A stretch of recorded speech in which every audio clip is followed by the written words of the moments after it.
बारिश ने तो नाक में दम कर रखा है।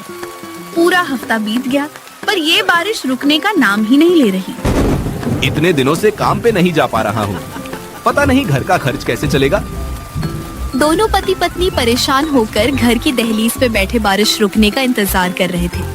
पूरे दिन घमासान बारिश होता देख दोनों निराश होकर शाम होते ही घर के भीतर चले गए।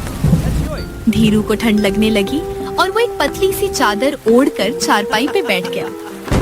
कजरी, मुझे नहीं लगता मौसम बदलेगा अभी। बारिश रुकने की उम्मीद छोड़ दो। सब्जियों में कीड़े लग रहे हैं, छत टपकने लगी है और तो और बारिश ज्यादा होने के कारण दीवारें भी गीली रहने लगी है। लगता है अब इस बारिश में ही मजदूरी करनी होगी। बारिश रुकने के इंतजार में कहीं बहुत देर न हो जाए।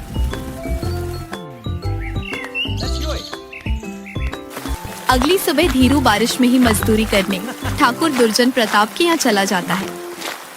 क्या हुआ धीरू, इतनी बारिश में सुबह सुबह मेरे घर क्यों आए हो? ठाकुर साहब, मुझे पता चला है कि आपको मजदूरों की जरूरत है। मुझे काम पे रख लीजिए, मैं खूब मेहनत करूंगा। तुझसे तो पूरा गांव नाराज रहता है। लोग तरह तरह की बातें करते हैं। मैं भला तुझे काम पे क्यों रखूं? ऐसा ना कहिए, ये तो मुझे भी पता नहीं कि लोग मुझसे इतनी नफरत क्यों करते हैं। अच्छा ठीक है, मैं काम पे रख लूंगा तुझे, पर बारिश का बहाना करके छुट्टी मत करना। काम नहीं रुकना चाहिए।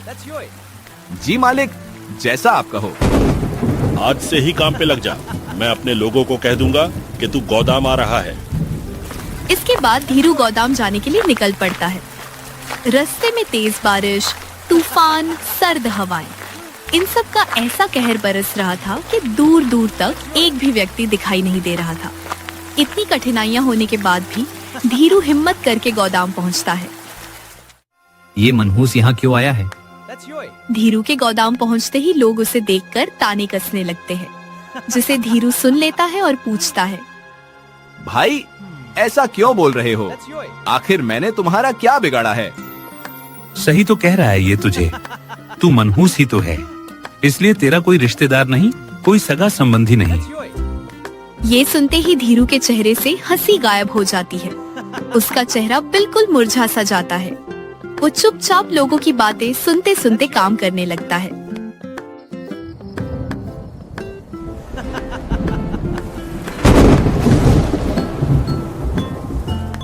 शाम होती है। वो मजदूरी के कुछ पैसे लेकर थका हारा घर जाता है। कजरी, ये लो मेरी आज की मजदूरी। घर खर्च में तुम्हारे काम आएगी। ये क्या? ये पैसे तो गिले हो चुके हैं। बारिश में भीग कर आया हूँ ना, कपड़े गिले हो चुके हैं, पैसे भी गिले हो गए। इन्हें दूसरे कमरे में सूखने रख दो, सुबह तक सूख जाएंगे। ठीक है जी। इतना बोलकर कजरी पैसे लेकर दूसरे कमरे में रखने चली जाती है। कुछ देर बाद वो पैसे रखकर धीरू के पास वापस आती है। तब धीरू, कजरी, मुझे पता है लोग मेरी तरह तुम्हें भी ताने देते होंगे। ताने किस बात के जी? मैं अनाथ हूँ ना, मेरा कोई अपना नहीं है और एक अनाथ से शादी करके तुम्हें भी बस सुनने को ही मिलता होगा। ऐसा कुछ भी नहीं है, मैं लोगों की बातों पे ध्यान नहीं देती। वैसे क्या सच में आपका एक भी रिश्तेदार नहीं है? पता नहीं, जब से मैंने होश संभाला है अकेला ही रहा हूँ। अच्छा, अब आप ज्यादा सोचकर अपनी सेहत मत खराब कीजिए। सो जाइए, कल काम पर भी तो जाना है। धीरू उस रात बहुत उदास था। उसकी आवाज में अपने अपनों की कमी साफ झलक रही थी। कजरी ने बड़ी समझदारी से उसे समझाया और दोनों एक साथ कुछ पल बातें करके सो गए।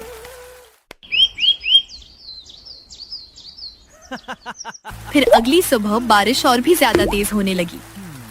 हे भगवान, ये क्या हो गया? अचानक दूसरे कमरे से कजरी के चिल्लाने की आवाज आई, जिसे सुनकर धीरू घबराते हुए उस कमरे में गया। क्या हुआ भाग्यवान, इतनी जोर से क्यों चिल्लाया तुमने? सब ठीक तो है ना? ये देखिए, छत से पानी टपकाने की वजह से सारे पैसे फट गए हैं। अब इनमें से कोई भी नोट हमारे किसी काम का नहीं है। मैंने कितनी मेहनत करके ये पैसे कमाए थे, सारी मेहनत पे पानी फिर गया। धीरू और कजरी अपनी किस्मत को कोसने लगे, रोने लगे। थोड़ी देर बाद धीरू हिम्मत जुटा के फिर से बारिश में भीगते भीगते काम करने गया। उसे देखते ही लोगों के ताने फिर से शुरू हो गए। आज तुझे आने में इतनी देर क्यों हुई? खुद को यहाँ का सेठ समझ लिया है क्या तूने? जब मर्जी तब आता है। मैंने जानबूझकर देरी नहीं की। मेरे घर में कुछ परेशानी आ गई थी।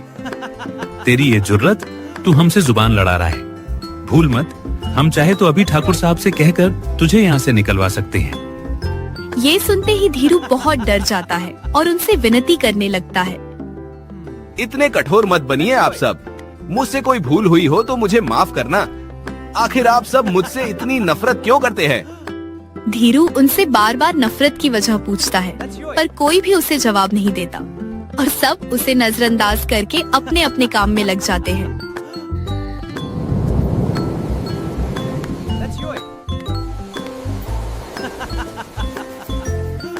शाम होती है, सब अपने अपने घर जाते हैं।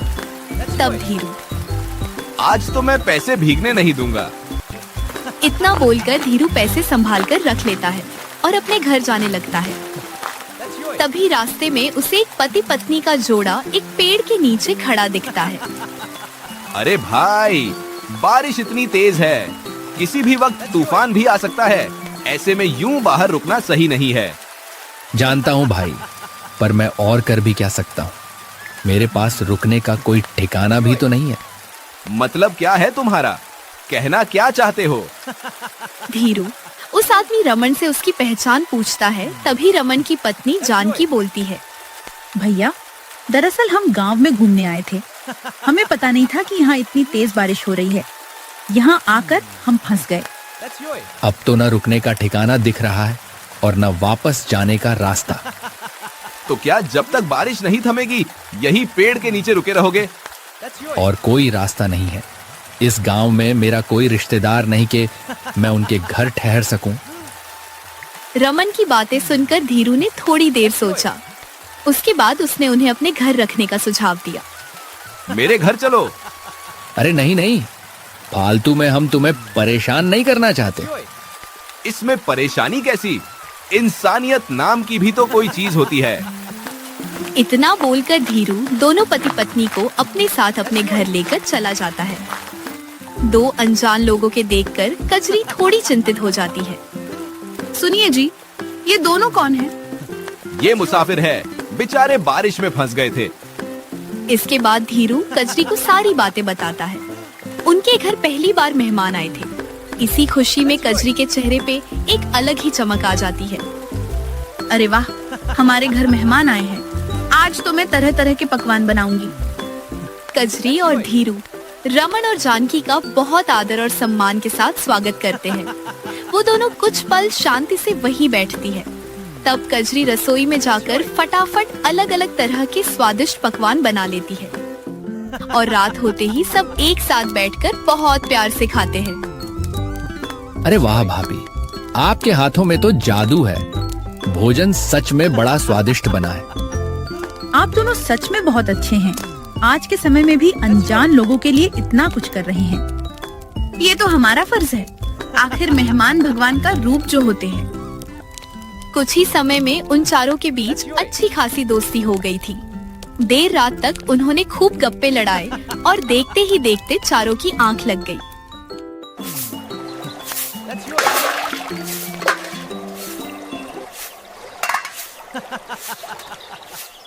सुबह सूरज सर पर था। काम पे जाने के लिए धीरू को बहुत देरी हो गई थी।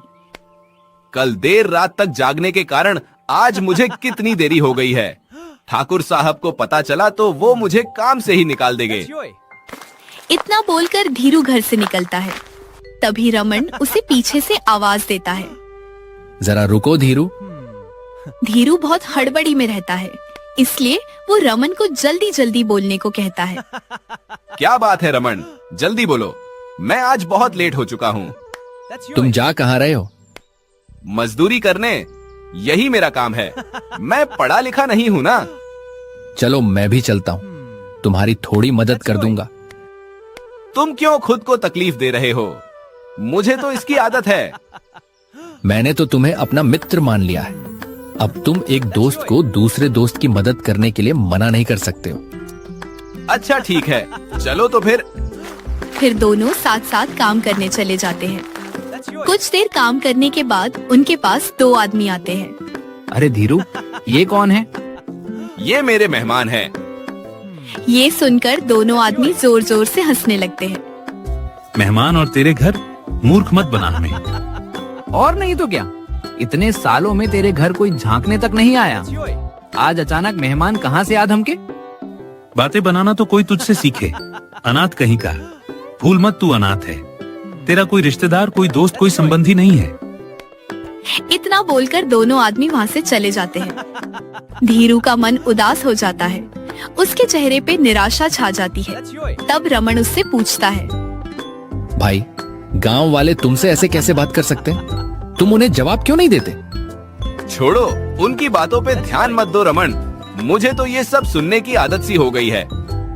इतना बोलकर धीरू काम करने लगता है।